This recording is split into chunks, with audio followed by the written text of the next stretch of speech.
Amén, hermanos y hermanas, también a los que y a las que os habéis unido ahora en este último momentito. Vamos a estar hoy hablando sobre vida con Cristo, una vida que esté con Cristo. Es la respuesta para nosotros, pero es la respuesta para los discípulos que nos encontremos en el campo. Una vida con Cristo, y vamos a leer para ello eh, este versículo, estos versículos que ya leímos la semana pasada, pero es que nos vienen perfectamente para hoy. Así que vamos a leerlo. Dice así la palabra: haya pues en vosotros este sentir que hubo también en Cristo Jesús, el cual, siendo en forma de Dios, no estimó el ser igual a Dios como cosa a que aferrarse, sino que se despojó a sí mismo, tomando forma de siervo hecho semejante a los hombres. Y estando en la condición de hombre, se humilló a sí mismo, haciéndose obediente hasta la muerte y muerte de cruz, por lo cual Dios también le exaltó hasta lo sumo y le dio un nombre que es sobre todo nombre, para que en el nombre de Jesús se doble toda rodilla de los que están en los cielos y en la tierra y debajo de la tierra, y toda lengua confiese que Jesucristo Dice es el Jesucristo es Señor, para Señor, gloria para de Dios gloria de Padre. Dios Padre. Amén. Amén. La salvación, como estamos leyendo la pantalla, no es una simple promesa. Reescribimos la frase: no es algo banal o una simple promesa. La salvación es algo absoluto, es algo profundo, es algo que marca absolutamente la vida de una persona. Y a veces se puede pensar como una salvación futura únicamente, como algo que llegará en ese escatón, en ese final de los tiempos, que tanta gente habla y discute sobre cómo será, cuándo y demás aspectos. Sin embargo, la respuesta es que la salvación es algo que podemos disfrutar ahora, en este preciso instante. ¿Por qué? Porque la salvación, la obra de Cristo, cambia mi condición. Y cuando cambia mi condición, cambia mi realidad de vida. Y cambia mi experiencia de vida. Y cambia el fruto de mi vida. Y es algo que Dios planeó desde antes de la fundación del mundo. Dios planeó desde antes de la fundación del mundo esta maravillosa respuesta. Durante el Antiguo Testamento podemos ver decenas de profetas, personajes enviados por Dios durante cientos, incluso miles de años, para salvar a la gente, para dar el mensaje de salvación y de respuesta. En el Antiguo Testamento diferente en el Nuevo Testamento, ¿verdad? Dos ideas, dos perspectivas diferentes, pero con la misma finalidad. Tenemos que estar con Dios, tenemos que volver a Dios. En Dios está toda la respuesta. Estamos haciendo mal, estáis separados, tenéis estos problemas, las consecuencias llegan, por eso vamos a restaurar para volver a Dios. Ahora estamos con los niños en la iglesia hablando sobre los jueces. Estamos viendo poco a poco todo el Antiguo Testamento y ahora toca la etapa de los jueces y ellos están entendiendo que el problema del pueblo, el problema de Israel o de la tribu en concreto que tenía ese problema era la separación de Dios. Y leyendo el otro día, de hecho el otro día no, ayer, con mis hijos, haciendo un poco de recuerdo del mensaje del domingo, volvíamos a leer en Jueces capítulo 2 y estaba narrando, ¿no? Muere Josué y una nueva generación se levanta, no conocía al Señor, empezaron a hacer idolatría. Dios dice que los entregó a muchos problemas donde ellos luego tenían que clamar. Y luego después de clamar, Dios enviaba a un juez, es decir, te hace un resumen fantástico de la época en el capítulo 2 de Jueces. ¿Cuál es el problema? Separados de Dios. ¿Cuál es el mensaje? Vamos a reconciliarnos. Nuevo Testamento, ¿cuál es el problema? No estáis en Cristo. ¿Cuál es la respuesta? En Cristo es como nosotros podemos hallar el camino para acercarnos a Dios. Y todo esto, Dios lo orquesta desde acontecimientos y personas preparando este camino de salvación. Desde el comienzo de los tiempos ya estaba todo preparado. Y al final todo nos lleva a Cristo. El otro día escuchaba una clase, una especie como de una conferencia, medio conferencia, como decía el pastor, medio conferencia, medio predicación, de Sugel Michelén, que es un pastor muy, muy reconocido, es un muy buen predicador. Él es un experto en la predicación, en la homilética, y daba una clase, una conferencia sobre cómo predicar expositivamente, partiendo desde la palabra y enfocando en Cristo. Y al final todo culmina ahí, en Cristo. Desde el Antiguo Testamento todo va a culminar en la obra de Cristo. Y cómo desde el Antiguo Testamento todo está referenciando y está mirando y preparando y proyectando hacia Cristo. Y Cristo es el antes y el después absolutamente en la historia. No solamente porque el calendario gregoriano que la Iglesia creó pues tenga a Cristo en su nacimiento o presunto nacimiento, porque nació seguramente unos 6 años antes de lo que dice el calendario gregoriano. Marca el año menos uno antes de Cristo y luego los años en la era de Cristo, sino porque Cristo marca un antes y un después en la realidad espiritual del mundo. Es decir, si hablamos teológicamente, todos estamos de acuerdo en que la obra de Cristo marca el comienzo del final de los tiempos. Ya estamos en el final de los tiempos, desde el momento en el que Cristo obró en esta tierra. Y vemos esos versículos que podéis leer tranquilamente en casa, donde habla un poco de estas cosas. Pero al final, el método absoluto de Dios para salvar al mundo y para restaurar y sanar a las personas es Cristo.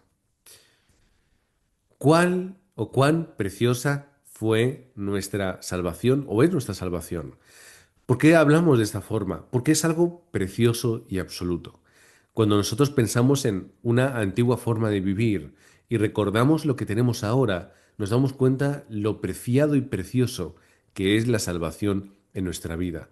Cuando nosotros recordamos la obra de Dios y cómo Dios obró en la salvación de esa forma tan humilde, tan poco gloriosa en vista para Dios, tan costosa, pero tan perfecta, nos damos cuenta de que la salvación es preciosa para nosotros. ¿Cuál es el método de Dios? Es Cristo. La palabra de Dios nos dice Juan 1, del 1 al 14, saltándonos algunos versículos, por eso vemos los párrafos diferenciados, y nos habla de que en el principio era el verbo, y el verbo era con Dios, y el verbo era Dios. El verbo se refiere a la palabra, que es un término un poco más complejo de entender, que tiene que ver con un poco de esa retórica griega o greco-romana en aquel tiempo, pero está hablando de eso, ¿no? El verbo, la palabra de Dios, su esencia, su vida, su obra, era Dios. Y todas las cosas fueron hechas por ese Cristo, por ese verbo, esa palabra. Y sin Él, sin Cristo, nada fue hecho.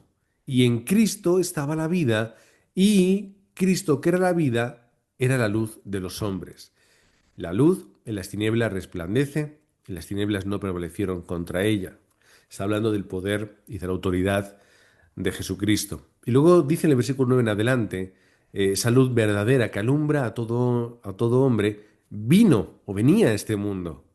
Y en el mundo estaba, ese mundo que por él fue hecho. Pero sin embargo no le reconoció, no lo acepta a aquel que hizo todas las cosas. Incluso a lo suyo vino, es decir, a los suyos, al pueblo judío vino, no le recibieron. Pero sin embargo, aquellos que sí lo pudieron recibir y que creen en el nombre de Cristo, les dio Dios esa potestad de ser hechos hijos suyos. Les dio Cristo esa potestad. Así que continúa en el versículo 14, aquel verbo que fue hecho carne, habitó entre nosotros y dice que vimos su gloria, gloria como del unigénito del Padre, lleno de gracia y de verdad. Un comienzo de evangelio fantástico, precioso, que te está hablando de la realidad, de la naturaleza y de la obra de Jesucristo. Cristo como la palabra, como la obra, como ese Dios encarnado, su máxima expresión hecha hombre, para que nosotros pudiésemos conocer a Dios a través de Cristo. Pero vino ¿cómo? Como hombre 100%. Siendo hombre 100%, siendo Dios 100%. Efesios 1 del 3 al 11, vemos esas obras que estaban preparadas en Cristo. Dice la palabra, bendito sea el Dios y Padre de nuestro Señor Jesucristo, que nos bendijo con toda bendición espiritual en los lugares celestiales en Cristo, según nos escogió Él antes de la fundación del mundo, para que fuésemos hechos santos y sin mancha delante de Él, en amor, habiéndonos predestinado para ser adoptados hijos suyos, por medio de Jesucristo, según el puro afecto de su voluntad. Y damos un salto hasta el versículo 10, y de reunir todas las cosas en Cristo, en la dispensación del cumplimiento de los tiempos, así las que están en los cielos como las que están en la tierra. Versículo 11 y terminamos. En él asimismo tuvimos herencia, habiendo sido predestinados conforme al propósito del que hace todas las cosas según el designio de su voluntad. Dejando a un lado la perspectiva teológica y la discusión teológica que existe hoy en día sobre la predestinación, sí, no, de una forma u otra, al final lo que vemos es que Dios prepara y Dios ejecuta. Es decir, Dios tiene un plan, Dios ve ese plan, lo prepara y con su poder ejecuta ese plan. ¿Y ese plan cuál es? Es la obra de amor de Dios con nosotros, salvándonos a través de Cristo. Es decir, versículo 5, adoptados hijos suyos por medio de Cristo, según que el puro afecto de su voluntad. Es decir, el plan de Dios pensado, preparado para nosotros. Para nosotros. Si tenemos la perspectiva literal de la predestinación, podemos llegar a esa perspectiva. Es que Dios ya me conocía desde antes de la fundación, ya sabía quién era y ya Dios me preparó para yo poder conocerle a Él. Y de otra forma, al final hallamos la gracia de Dios a través de la obra del Espíritu para poder comprender su palabra. Porque esto no es cuestión de esfuerzo, es cuestión de una obra espiritual. ¿Por qué digo esto? Porque ni Cristo mismo, ni Dios mismo encarnado en la tierra, haciendo milagros y señales, levantando a un hombre de la muerte como era Lázaro, llegó a hacer que aquellos entendieran y pudieran seguirle. ¿Cuál fue la respuesta a esos acontecimientos de los líderes judíos? Vamos a matar a Jesús y vamos a matar a Lázaro. Es decir, no hay obra humana capaz de hacer algo tan perfecto que la gente entienda el mensaje de Cristo. Porque ni Cristo mismo pudo hacerlo, ni Dios mismo. ¿De qué se trata esto? Se trata de la obra de Dios. Se trata de gracia. Se trata de labor del Espíritu Santo. Se trata de despreocuparme, en el buen sentido, despreocuparme y ocuparme de predicar, pero no de la obra que ocurre en la vida de las personas. Por eso mismo, tenemos que descansar y disfrutar de ver cómo Dios prepara y obra en el mundo y lo quiere hacer a través de mí. En segundo lugar, si creemos en Cristo, tendremos respuestas. Por supuesto que tendremos respuestas. ¿Por qué? Porque estando en Cristo, yo estoy en aquel que todo esto es una realidad. Por ejemplo, ¿cómo se describe Cristo a sí mismo? Marcos 14, 61 y 62. Es el Señor del juicio.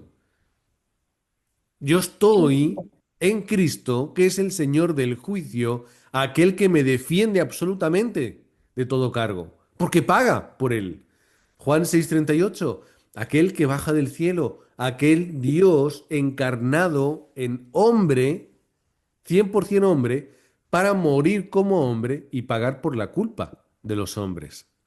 Juan 5:22, aquel que vendrá para juicio. Es decir, no solamente aquel que me defiende, sino aquel que es el juicio, el que hace el juicio, el que separa a los suyos de los que no son suyos. Pero yo soy de Cristo. Así que yo estoy en aquel que tiene todo el poder y la autoridad para reclamarme y reclamar su vida para sí. Mateo 9:6, el que tiene poder para perdonar pecados, el que tiene poder para que aquellos que han aceptado la obra de la cruz, perdonar sus pecados porque ya están pagados, aquellos que aceptan esta bendición. Yo estoy en Cristo, yo soy de este Cristo, de aquel que tiene este poder para restaurar el problema de Génesis 3, que no se puede restaurar en ningún otro lugar y de ninguna otra forma. Juan 6:47 es el que da vida eterna. Fijaos a quién tenemos nosotros a nuestro lado o de quién somos. Me da igual cómo lo queramos expresar. El que tiene el poder y la potestad para darme a mí una vida eterna y absoluta por encima de todas las cosas. ¿Por qué tiene poder para dar una vida eterna? ¿Cómo yo soy seguro de eso? ¿Dónde quiero ver una prueba? Ahí tienes la prueba, Marcos 9:31, la resurrección después de la muerte. Para que Él sea primicia, su resurrección sea las primicias de las mías. Él primero para mostrar lo mío. Él lo hizo en el lugar con el poder y demostración para que viésemos en Cristo hay vida, hay resurrección, no hay muerte y los que estemos con Él tendremos la misma respuesta. Juan 14, 1 al 3. Él es Hijo de Dios, método de Dios preparado desde el comienzo para restaurar mi vida. Desde un punto de vista futuro, pero también presente. Restaurar mi vida ahora. Cuando yo creo en Cristo y yo formo parte de Cristo, es decir, yo soy de Cristo, ¿qué sucede? ¿Qué va a suceder? Que yo tendré esta absoluta bendición y respuesta. Yo tendré todo esto y estaré en aquel que tiene toda esta autoridad. En segundo lugar, dentro de este punto,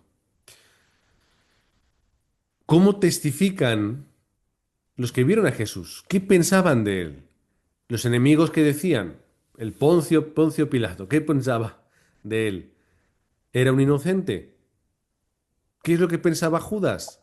Que por eso luego fue a devolver las monedas de plata, porque que es un inocente, me he equivocado, he metido la pata, he hecho mal. El propio soldado, ¿qué es lo que decía? Es que es hijo de Dios. Llegaron al punto de conocer y comprender esta realidad. Los judíos lo veían y al final, ¿qué era? Era una muerte política. Punto. Política.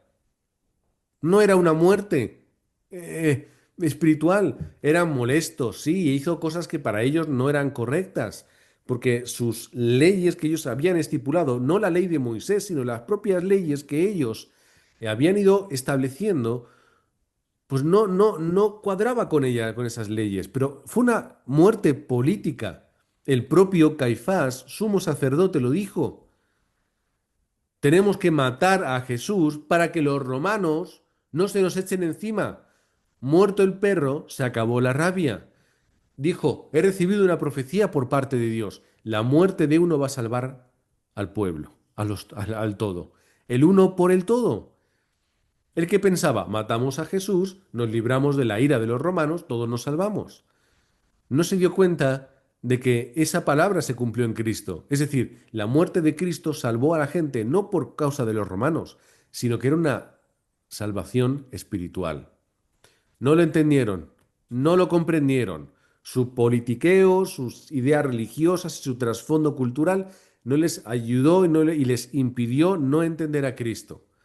Por eso los discípulos son tan valiosos, porque ellos, siendo más humildes y más sencillos, pudieron entenderle. Juan el Bautista, que no fue literalmente discípulo de Jesús, pero estaba ahí, Juan el Bautista, que decía, este es el Cordero de Dios que viene a quitar el pecado del mundo. ¿Entendieron? Juan 1:29. Entendió que Él es el Cordero de la Pascua, que Él es el Cordero que muere, pero que limpia el pecado de los demás. Pedro lo entendió. Alguien que es sin pecado y sin mentira. Alguien perfecto. Pablo lo entendió. Segunda de Colosenses 5:21. Sin pecado. Los discípulos lo pudieron valorar, es verdad. ¿Quién es este que tiene el poder para manejar la tempestad, el agua, los fenómenos atmosféricos? Es decir, el poder de controlar la creación. ¿Quién es? Es aquel que creó todas las cosas. Por eso podía hacer eso. ¿Cuál era el punto de vista sobre la culpa de Jesús? Nadie. Y ahí podíamos haber puesto las confesiones de Pedro, por ejemplo, es el Cristo el Hijo del Dios viviente, etcétera, etcétera. Él, siendo perfecto, sin mancha, inocente, dio su vida por la humanidad. Dio su vida por amor. Lo ponemos entre paréntesis. Dio su vida por amor, por la humanidad, por las personas. Salva, vemos Lucas capítulo 7, la mujer pecadora, todos tus pecados están perdonados. Con los niños, dejad a los niños que vengan a mí, vamos a bendecir a los remanentes, incluso a los enemigos. Lucas 9, 51 y 56. Esto, como siempre, lo dejo para que lo podáis leer luego tranquilamente en casa. Él da su vida por las personas. Imagina si tenemos que hacer una lista de todos los milagros y acciones de Jesús hacia las personas.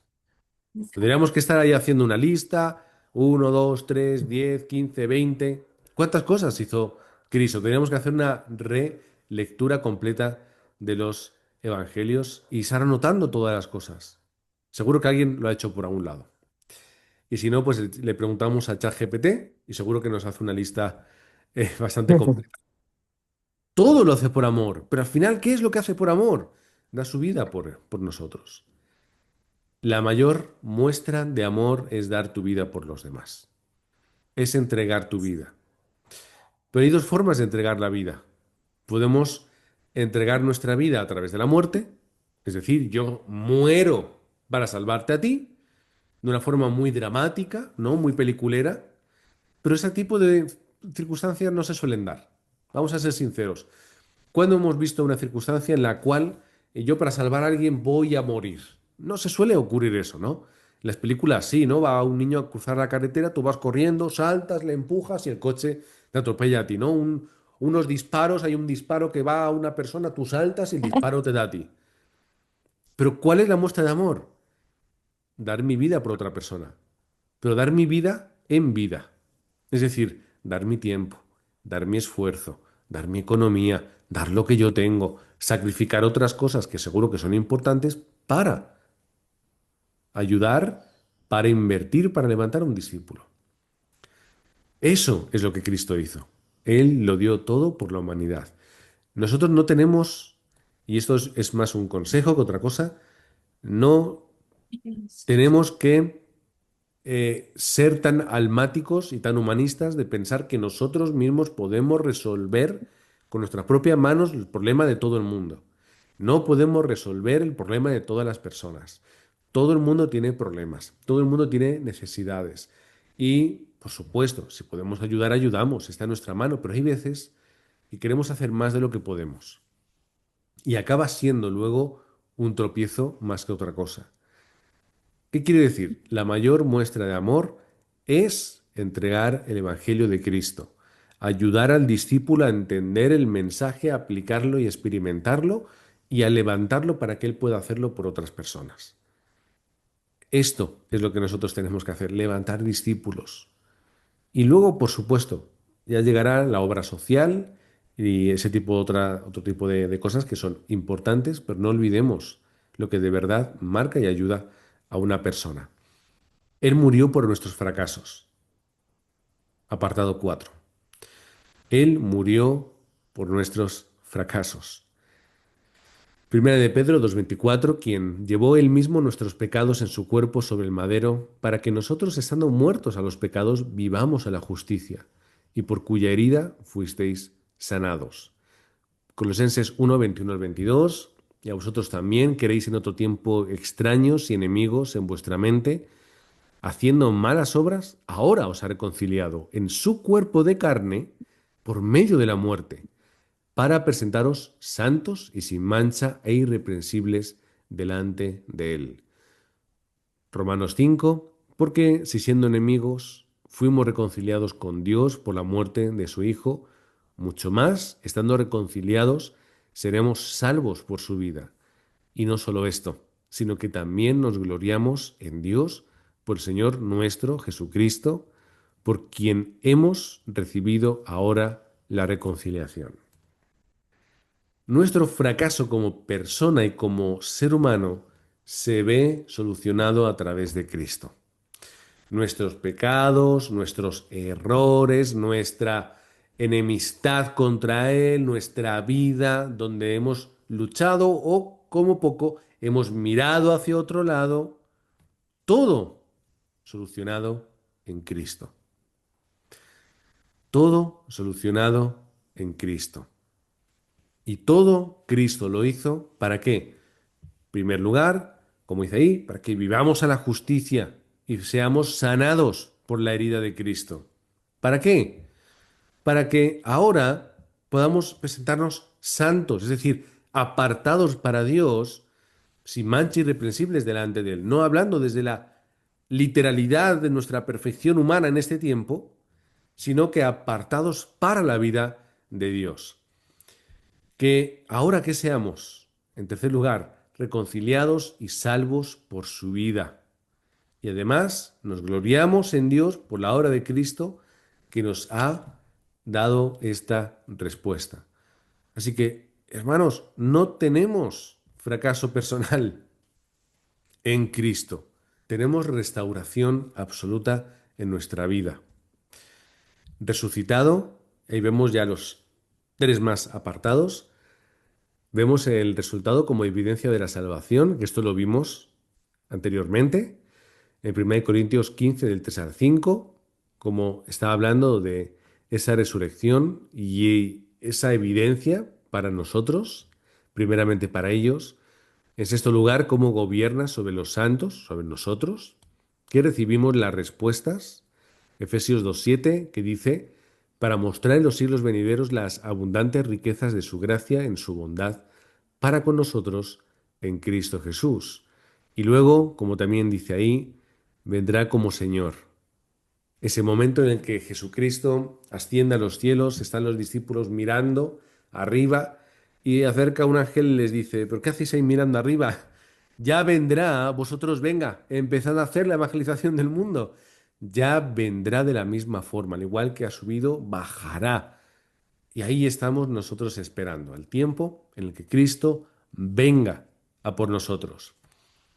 Y da igual nuestra perspectiva escatológica, lo que nos haya enseñado en lo que nos haya enseñado la iglesia o lo que el pastor predique, Cristo vendrá como Señor poderoso para llevarnos.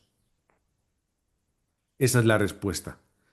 El cómo y el cuándo, bueno, a mí no me importa mucho, porque al fin y al cabo yo tengo que vivir todos los días de una forma concreta, como si fuera el último. No, no despilfarrando la vida en los sentidos y en las concupiscencias, sino aprovechando el tiempo. Aprovechando el tiempo.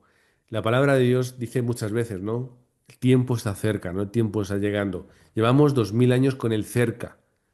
No sé cuándo será. Yo, como dicen algunos expertos, la palabra de Dios estuvo o está escrita de tal forma para que cada generación vea y sienta que el final de los tiempos está cerca. Para que todos veamos en nuestra generación lo que ocurre a nuestro alrededor, la destrucción, el daño, la oscuridad, y pensemos, el Señor está cerca. Y yo no Sí, sé ese cerca si llegará hasta mi generación o seguirá otras más. Me da igual, tengo que seguir obrando de la misma forma. No me puedo relajar. No porque yo vaya a perder mi salvación relajado, sino porque la gente sí la pierde cuando no escuchan el mensaje de Cristo. Los discípulos no los vamos a encontrar desde la comodidad del hogar, los tendremos que encontrar en el campo. Esas personas que pueden escuchar y aceptar la voz de Cristo. Y mientras, pues ya llegará ese día. ¿Cuándo? No importa. ¿Cómo? Tampoco importa. Ya lo descubriremos. Ya lo veremos cómo vaya ocurriendo. Ahora exacto. experimentemos esta gracia. Así que vamos a caminar con Cristo y ayudar a que los discípulos caminen Corrección. con Cristo, porque mientras que hablamos y predicamos, pensamos no solamente en nosotros, sino en aquellos a los que tenemos que ayudar a encontrarse y a seguir en este caminar con Cristo. ¿Cómo? Siempre Cristo en el corazón, donde se toman las decisiones, donde nos lleva el cuerpo, ¿no? Ese corazón que nos habla y nos empuja mirando a la cruz, en la obra de Cristo, la obra que rompió Génesis 3, la obra de poder, de humillación, pero al mismo tiempo de poder y de gloria, donde aplastó la cabeza de Satanás. Y teniendo confianza en qué? En un mañana victorioso. Volviendo a Filipenses 2, vemos esos puntos en estos versículos donde tenemos que estar que en este sentir. ¿Cuál es el sentir? Y ahí está la poesía de Pablo, donde está hablando de que la condición de hombre, nosotros humildes, humillados, pequeños, sencillos, nos ponemos en ese lugar, imperfectos, cometiendo errores. Cuando nos comparamos con otros, somos pequeños, somos impotentes e incapaces. ¿Pero qué? Dios nos exalta. Dios nos exalta y Dios nos da esta gracia de ser hechos hijos de Dios, de ser templo suyo del Espíritu Santo, de que Cristo llame a nuestra vida y a nuestro corazón porque quiere entrar en nosotros y quiere cenar y estar a nuestro lado. Y nos exalta y nos llama como evangelistas de este tiempo, como protagonistas de la obra de la evangelización, nos llama como obreros en nuestro campo, como aquellos que tenemos que ir y salvar a las personas. Dice la palabra que somos embajadores de Cristo, que somos los voceros, aquellos que tenemos que mostrar la luz de Cristo al mundo. ¿Para qué? Para que al final toda rodilla se doble ante el mensaje de Cristo. Victoria final. ¿Y todo esto para qué será? Para la gloria de Dios Padre. Así que, hermanos, os bendigo en el nombre de Cristo para que podáis ser esos obreros que tengáis esta respuesta, vivir en Cristo, y para que los discípulos que encontréis en el campo, si no tenéis ahora, id preparando para que cuando halléis a una persona que sí quiera escuchar, entender y vivir en Cristo, pues mira, vamos a entender esto. Vamos a comprender quién es Cristo, lo que ha hecho Cristo y cómo podemos obtener respuestas en Cristo. Esta es la lección número 22. Quedan muchas más, pero ahí tenemos mucho contenido para poder preparar y levantar a nuestros discípulos. Padre, te damos toda gloria y toda honra en este tiempo. Gracias, Padre, porque podemos vivir una vida en Cristo. Eso no quiere decir que no podamos hacerlo en este tiempo terrenal, sino que en este tiempo terrenal, como seres humanos, podemos vivir una vida en Cristo. Y esa es la mayor respuesta de nuestra vida. Gracias, Padre, porque no depende de nuestra capacidad, inteligencia, respuestas, fortalezas, sino que depende únicamente de nuestra obediencia, de llegar y decir, Cristo, yo quiero transmitir tu palabra, Padre, envíame, Espíritu Santo, llena mi vida para poder ser útil, para poder ser ese obrero. Damos gracias a Dios en el nombre de Jesucristo. Amén y amén.